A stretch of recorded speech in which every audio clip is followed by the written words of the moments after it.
saat ini. Ku sujud menyembah-Mu Tuhan, masuk hadirat-Mu saat ini. Curahkan urapan-Mu Tuhan bagi jemaat-Mu saat ini. Ku siapkan hatiku Tuhan untuk dengar firman-Mu.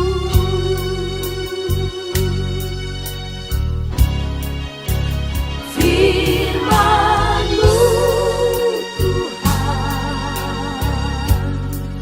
tiada berubah.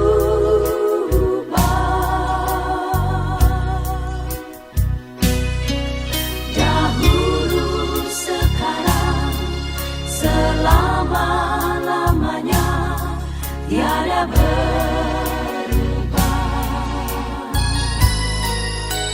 Firman-Mu Tuhan, penolong hidupku. Ku siapkan hatiku Tuhan untuk dengar firman-Mu.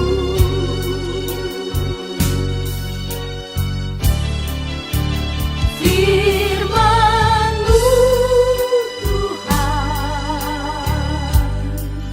tiada berubah.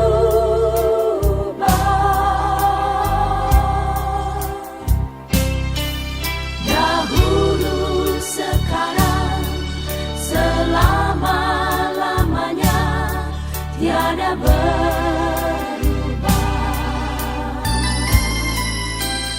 Firman-Mu Tuhan, penolong hidupku. Ku siapkan hatiku Tuhan untuk dengar firman-Mu. Shalom, selamat pagi Ibu Bapak, saudara-saudara yang diberkati Tuhan Yesus. Kita akan masuk dalam pelayanan firman. Sebelum kita masuk dalam pelayanan firman, kita minta pertolongan tangan Tuhan. Kita satukan hati, kita berdoa. Bapa Kudus, Bapa Surgawi, kami bersyukur atas berkat Tuhan yang begitu nyata di dalam kehidupan kami. Pribadi lepas pribadi, keluarga lepas keluarga. Hingga pagi yang indah ini, kami boleh memuji-muji nama Tuhan. Boleh memuliakan nama Tuhan. Dan tibalah saatnya kami akan mendengarkan berita firman Tuhan. Untuk itu ya Tuhan Yesus, buka hati kami, buka pikiran kami, agar hati dan pikiran kami menyatu dengan-Mu ya Kristus Yesus. Kami mengetahui apa yang Kau rancangkan untuk kami lakukan di dalam kehidupan kami. Dan untuk hamba yang akan menyampaikan firman Tuhan, kiranya tutup bungkus hamba dengan kuasa darah Kristus. Sehingga hamba diberi kekuatan, hamba diberi kemampuan untuk menjabarkan firman Tuhan, kebenaran firman Tuhan, sesuai dengan rencana dan kehendak-Mu.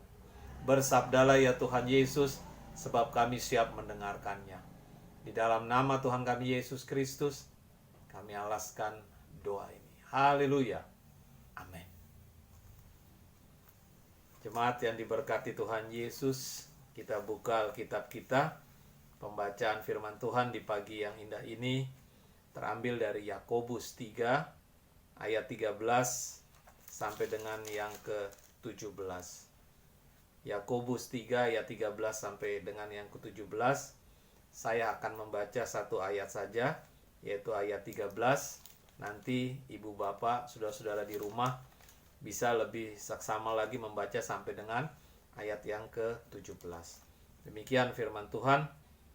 Siapakah di antara kamu yang bijak dan berbudi? Baiklah ia dengan cara hidup yang baik menyatakan perbuatannya oleh hikmat yang lahir dari kelemah lembutan. Demikian firman Tuhan. Terpujilah Kristus. Haleluya. Ibu bapak, saudara-saudara yang diberkati Tuhan Yesus, surat ini ditulis oleh Yakobus, hamba Allah dan hamba Tuhan Yesus, di mana firman ini atau surat ini ditulis untuk jemaat Tuhan atau orang-orang Yahudi yang ada di perantauan. Yakobus menekankan dalam suratnya ini, hendaknya kita menjadi pelaku firman di dalam kehidupan kita hari lepas hari. Itu bisa kita baca di Yakobus 1 ayat yang ke-22, disampaikan di sini, tetapi hendaklah kamu menjadi pelaku firman dan bukan hanya pendengar saja, sebab jika tidak demikian kamu menipu diri sendiri. Tatkala kita mau melakukan firman Tuhan dengan setia, dengan taat, ada upah yang akan didapat, di mana upah tersebut adalah mahkota kehidupan yang akan diberikan oleh Tuhan Allah kepada kita semua. Itu ada di Yakobus 1. Yakobus 1 ayat 12 dikatakan demikian. Berbahagialah orang yang bertahan dalam pencobaan, sebab apabila ia sudah tahan uji, ia akan menerima mahkota kehidupan yang dijanjikan Allah kepada barang siapa yang mengasihi Dia. Jadi sebagai pelaku-pelaku firman dengan setia, dengan taat, maka akan ada upah, yaitu mahkota kehidupan yang akan diberikan bagi anak-anak Tuhan.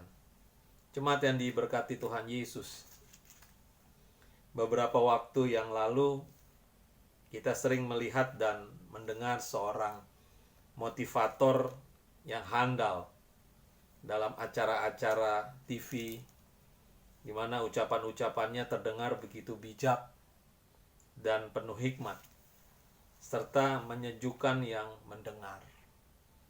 Banyak kata-katanya dipakai untuk solusi-solusi dalam setiap permasalahan-permasalahan yang ada, dan terkesan sangat inspiratif sekali. Yang menarik di mana tak lama kemudian muncul pemberitaan bahwa motivator tersebut atau orang tersebut terkena masalah keluarga, di mana dia tidak mau mengakui realita kehidupan yang sesungguhnya. Apa yang terjadi dengan motivator tersebut? Habislah sudah karirnya yang selama ini dibangun. Reputasinya hancur, ketenarannya semakin hari semakin pudar. Ya karena tak sesuai antara ucapan dan tindakannya. Di balik apa yang saya sampaikan cerita tadi di atas, tak seindah dengan apa yang dilakukannya, apa yang disampaikan sebagai motivator atau kata-kata bijak tadi, tidak seindah dengan apa yang dilakukan oleh motivator tersebut. Ibu bapak saudara yang diberkati Tuhan Yesus, berkaca dari apa yang saya sampaikan, benarlah apa yang dikatakan oleh Yakobus di pagi yang indah ini. Dikatakan tadi bahwa hendaklah kamu menjadi pelaku firman yang baik. Dan tema yang saya sampaikan di pagi yang indah ini adalah hikmat dalam berucap dan bertindak. Jadi temanya adalah hikmat dalam berucap dan bertindak. Dikatakan dalam ayat 13, di pasal 3 ayat 13, disampaikan di sini, seperti yang saya bacakan tadi di awal, bahwa hikmat lahir dari kelemah kelembutan. Dan hikmat muncul dalam dua bentuk, yaitu ucapan dan tindakan seseorang. Dan hikmat yang benar akan selaras antara ucapan kita dan tindakan kita. Bukan lain di bibir, lain di hati, dan lain juga tindakan. Hikmat yang berasal dari Tuhan akan bermuarakan tindakan yang baik, di mana akan ada damai yang tergambar di dalamnya. Ya, dan sekarang bagaimana untuk kita dapat membedakan hikmat yang dari Tuhan atau hikmat yang dari dunia? Hikmat dari dunia mendorong kita mengejar kepentingan pribadi, egois, mementingkan golongan, mementingkan keperluan masing-masing dan sebagainya. Atau hikmat yang berasal dari dunia memunculkan kesombongan diri, kemegahan diri. Ada juga kepentingan-kepentingan pribadi, kepentingan-kepentingan materi yang dimunculkan dalam hikmat yang berasal dari dunia. Itu ada di ayat 14 ya. Di ayat 14 saya baca. Jika kamu menaruh perasaan iri hati dan kamu mementingkan diri sendiri, janganlah kamu memegahkan diri dan janganlah berdusta melawan kebenaran. Jadi egoisme yang muncul tatkala hikmat itu berasal dari dunia. Tidak ada kebenaran di dalamnya. Jadi muaranya yang dapat kita lihat adalah di balik semua itu adalah tidak ada damai sejahtera yang dimunculkan dari hikmat yang berasal dari dunia tersebut. Atau tidak langgeng dan akan pudar. Jemaat yang diberkati Tuhan Yesus, kalau hikmat yang datang dari atas disampaikan di sini atau hikmat yang datang dari Tuhan, kita dapat melihat dan kita dapat menelaahnya dengan baik. Itu ada di ayat 17 ya. Tetapi hikmat yang dari atas adalah pertama-tama murni. Selanjutnya pendamai, peramah, penurut, penuh belas kasihan dan buah-buah yang baik. Tidak memihak dan tidak munafik. Wah, itu sangat jelas ya. Jadi sangat jelas ibu bapak saudara yang diberkati Tuhan Yesus, tatkala hikmat itu muncul dari atas atau hikmat itu muncul dari Tuhan, yang pasti ada damai sejahtera yang menetap di dalam hati dan kehidupan kita. Karena dimulai tadi dari sesuatu yang murni, selanjutnya akan memunculkan pendamaian, peramah, penurut, penuh belas kasihan, dan buah-buah yang baik, tidak memihak, tidak munafik. Itu dapat tergambar, dapat terlihat dari tindakan-tindakan yang keluar dari dalam kehidupan seseorang. Jemaat yang diberkati Tuhan Yesus, di minggu-minggu Prapaskah ini kita diingatkan kembali akan perjalanan kehidupan Tuhan Yesus sampai dia mati dan bangkit untuk saudara dan saya.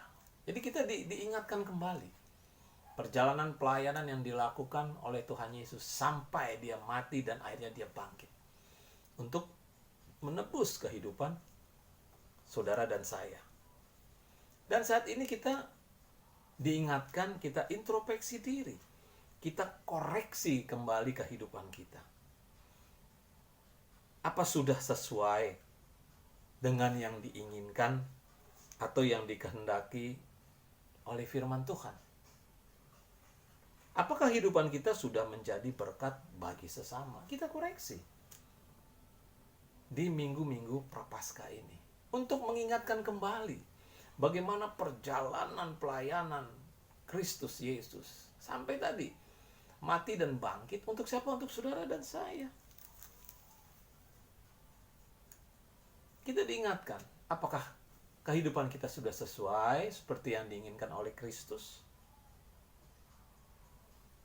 Apakah tutur kata kita, apakah tindakan kita sudah selaras?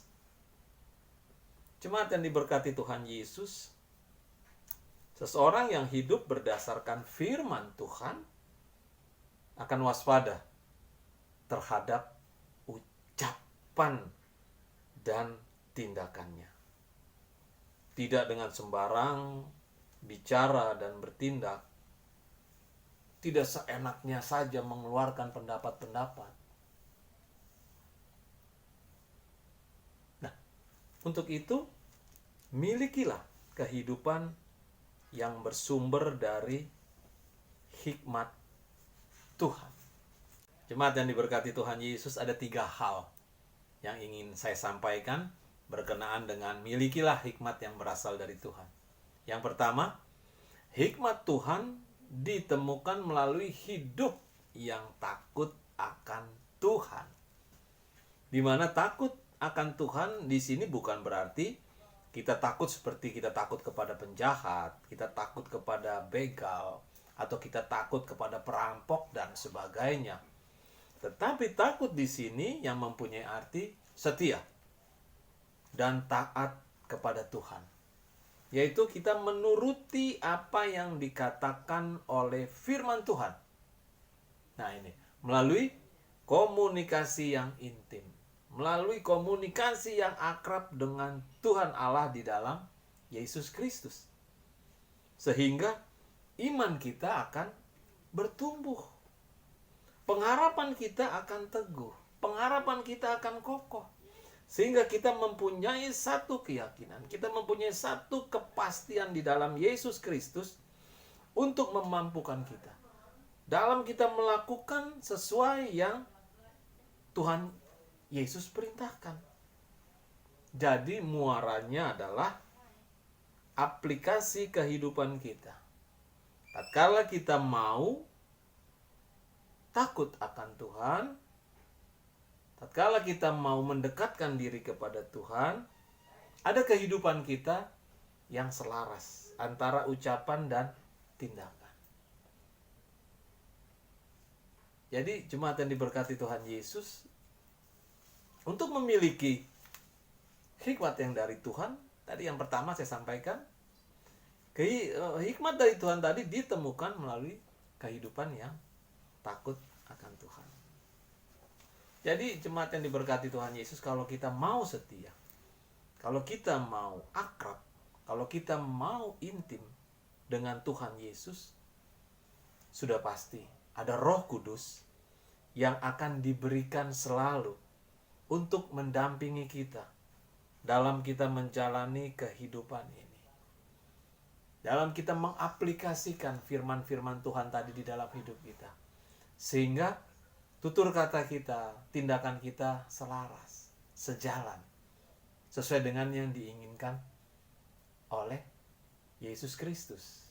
Karena tadi ada kekuatan melalui hikmat tadi. Dan tergambar di dalam buah-buah kehidupan kita. Itu yang pertama. Yang kedua, hikmat Tuhan dibangun atas persekutuan doa. Jadi yang kedua adalah hikmat Tuhan dibangun atas persekutuan doa. Doa adalah sumber kekuatan yang dari Allah. Doa adalah komunikasi dua arah, two-way komunikasi antara kita dengan Allah. Dan doa adalah curhat hati kita kepada Allah. Serta doa adalah nafas kehidupan anak-anak Tuhan. Dan juga doa menjadi jembatan yang menghubungkan antara kita dengan Tuhan. Di mana tempat doa tadi, tempat kita mencurahkan isi hati kita kepada Allah. Di dalam segala hal, di dalam kegalauan kita, di dalam permasalahan kita, ya itulah gunanya doa. Kita curhat. Kita sampaikan segala sesuatunya kepada Tuhan. Kalau kita tidak mempunyai kehidupan doa yang baik, jangan harap kita mempunyai kekuatan dalam menjalani hidup ini. Tidak mungkin kita punya kekuatan dalam menjalani hidup ini kalau kita tidak mempunyai komunikasi yang baik di dalam doa kita dengan Tuhan. Dan tidak akan bisa ada keselarasan antara ucapan dan tindakan. Yang ada hidup kita arogan. Hidup kita semau-maunya saja. Kenapa tadi? Karena tidak ada Roh Kudus yang menerangi kehidupan kita. Apa yang kita ucapkan belum tentu itu kita lakukan. Bisa saja kita bermanis-manis dalam berucap, tetapi tindakan kita no. Kenapa? Karena tidak ada Roh Kudus. Kenapa? Karena tidak ada komunikasi yang akrab, yang intim dengan Tuhan. Diingatkan di pagi yang indah ini, di minggu-minggu Prapaskah, koreksi, introspeksi kehidupan saudara-saudara sekalian. Gairahkan kembali untuk selalu ingin berjumpa dengan Tuhan Allah di dalam Yesus Kristus. Atur schedule kehidupan doa saudara-saudara sekalian. Buat mesbah doa di dalam kehidupan pribadi, keluarga, persekutuan, dan sebagainya. Yakin dan percaya kehidupan kita akan semakin membaik. Itu yang kedua. Jadi komunikasi di dalam doa itu perlu agar selalu ada Rohnya yang kudus memberi kekuatan, memberi kemampuan sehingga ucapan kita selaras dengan apa yang kita lakukan. Itu yang kedua. Yang ketiga, orang yang mencari hikmat Tuhan adalah orang yang dapat mempertahankan integritasnya. Wah, ini yang menarik ya. Jadi, orang yang mencari hikmat Tuhan dan pasti mendapatkannya adalah orang yang dapat mempertahankan integritasnya. Itu kan poin dari poin pertama dan poin kedua tadi. Poin ketiganya, tatkala kita mendapatkan hikmat tersebut, kita dapat mempertahankannya melalui integritas kita. Yang dikatakan di sini adalah katakan ya di atas ya, tidak di atas tidak, atau tidak mencela-mencele kalau kata anak-anak sekarang. Tidak memihak dan tidak munafik. Seperti di ayat 17 yang akhir tadi. Dikatakan di ayat 17 yang terakhir dikatakan tidak memihak dan tidak munafik. Karena kita dapat mempertahankan integritas kehidupan kita. Orang yang mencari hikmat akan menaburkan kebenaran dimanapun dia berada. Dan ini yang perlu kita fahami, bahwa orang yang mencari hikmat dan orang yang mendapatkan hikmat tadi akan menaburkan kebenaran dimanapun dia berada. Melalui apa? Nah, kalau konteks kita di pagi hari ini adalah selaras antara tutur kata dan tindakan. Integritas itu yang harus kita pertahankan. Dimanapun kita berada, pasti kita dimampukan menaburkan kebenaran-kebenaran kehidupan ini. Melalui apa? Melalui tutur kata kita, melalui tindakan kita yang selaras. Jadi, ibu bapak saudara yang diberkati Tuhan Yesus, dari 3 hal yang bisa saya sampaikan secara singkat di pagi yang indah ini, kiranya kita dimampukan oleh hikmat dari Tuhan tadi, sehingga kita menjadi pelaku-pelaku firman yang baik, melalui tutur kata, melalui tindakan, agar nama Tuhan dipuji, nama Tuhan ditinggikan melalui apa yang kita lakukan. Tuhan menyertai dan Tuhan memberkati kita semua. Amin.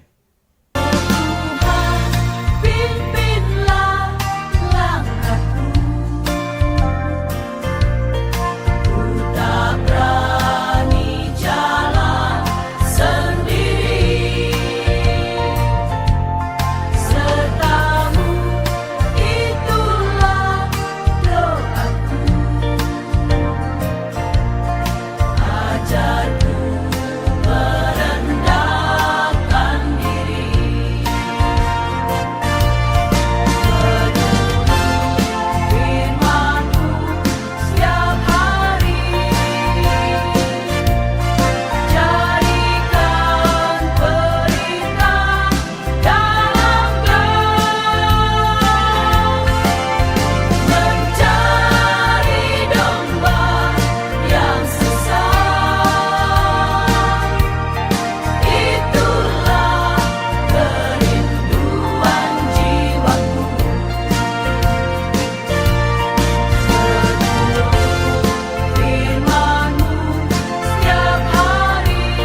diberkati Tuhan Yesus, kita satukan hati, kita berdoa. Allah yang Maha Agung, Allah yang kami puji, Allah yang kami kenal di dalam nama Tuhan Yesus. Kami bersyukur untuk pagi yang indah ini, untuk firman Tuhan yang kami boleh renungkan. Kiranya firman Tuhan tadi menjadi kekuatan dan boleh kami lakukan di dalam kehidupan kami hari lepas hari. Bersyukur, berterima kasih atas satu pekan yang sudah kami lewati. Dan kami akan memasuki pekan yang baru. Kami mohon kekuatan Tuhan Yesus menyertai, memberkati, agar kami boleh menjalani seluruh aktivitas kegiatan kami dari hari ke hari di pekan yang baru. Kami menyerahkan kami sebagai pekerja, kami juga menyerahkan kami sebagai kepala keluarga, ibu rumah tangga, bahkan anak-anak. Kiranya Tuhan Yesus hadir di dalam setiap langkah kehidupan kami. Kami juga menyerahkan setiap pergumulan, permasalahan yang kami hadapi, baik masalah keuangan, ekonomi, sakit penyakit, pergumulan keluarga, dan sebagainya. Kami pertaruhkan semuanya ke dalam tangan pengasihan-Mu. Kami yakin dan percaya kekuatan Tuhan Yesus akan memberikan jalan keluar yang terbaik, memulihkan, meneguhkan kami semua. Terima kasih Tuhan Yesus. Kami juga menyerahkan anak-anak kami dalam pendidikan mereka, baik di tingkat SD, SMP, SMA, sampai perguruan tinggi. Kiranya Tuhan Yesus menyertai, memberkati, memberi kekuatan, memberi kecerdasan, memberikan kepintaran dalam mereka mengikuti seluruh aktivitas pembelajaran mereka. Terima kasih Tuhan Yesus. Menyerahkan juga bangsa dan negara kami Indonesia tercinta. Tuhan Yesus boleh menyertai, memberkati, bahkan Bapak Presiden, Wakil Presiden, Bapak Menteri, sampai seluruh pemerintahan yang ada di sekitar kami, RT, RW, desa, kelurahan, kecamatan, dan sebagainya. Dalam program-program yang berjalan, Tuhan Yesus menyertai dan memberkati.